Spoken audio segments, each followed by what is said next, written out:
আমার ভূখণ্ড তো ওই দিন স্বাধীন হয়েছে নাকি? আমার ভূখণ্ডের স্বাধীনতার ক্ষেত্রে কি ভারতের কোনো ভূমিকা নাই? আছে তো রে ভাই।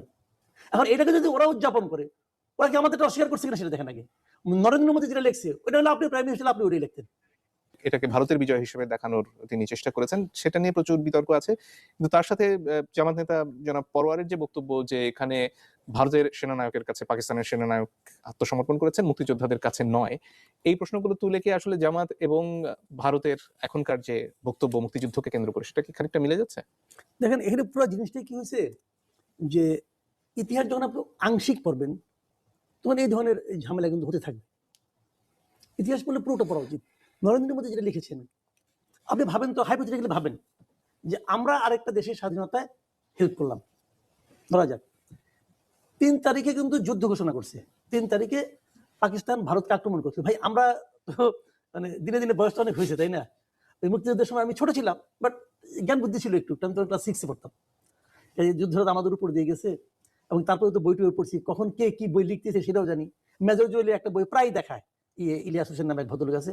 3 তারিখে তো ভারতের সঙ্গে পাকিস্তান ভারতের 11টা এয়ারবেজে আক্রমণ করছিল, বেশ কয়েকটা বিমানও ধ্বংস করছিল তারা।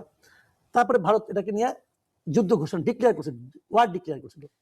সে ওয়ার ডিক্লেয়ার করার পর 3 তারিখে ওয়ার ডিক্লেয়ার করার পর তারপরে কিন্তু যুদ্ধ জড়াই পড়ছে ভারত এবং পাকিস্তান। এখন 16 তারিখে এসে ওরা করলো, আত্মসমর্পণ করলো। একটা মিত্র বাহিনী করছিল, কিন্তু মিত্র বাহিনী অধিনায়ক কিন্তু ছিল 2 জন, একজন না, কিন্তু আপনি ইতিহাস ঘেটে দেখেন। একজন হলো অরোরা ছিলেন, আরেকজন ছিলেন আমাদের ওসমানী সাহেব ছিলেন। 2 জন কিন্তু যৌথ বাহিনীর 2 জন অধিনায়ক ছিলেন একসঙ্গে। এখন যখন ওরা আত্মসমর্পণ করার জন্য রাজি হয়েছে, আত্মসমর্পণ করছে, যে মুহূর্তে, তো 2 দিন আগে বলছে আত্মসমর্পণ তারা করবে না, যখন করছে তখন কি বলবে, তুমি ওয়েট করো, ওনাকে ডাকি, করলে ভালো হইতো, কারণ মিত্র বাহিনী তো।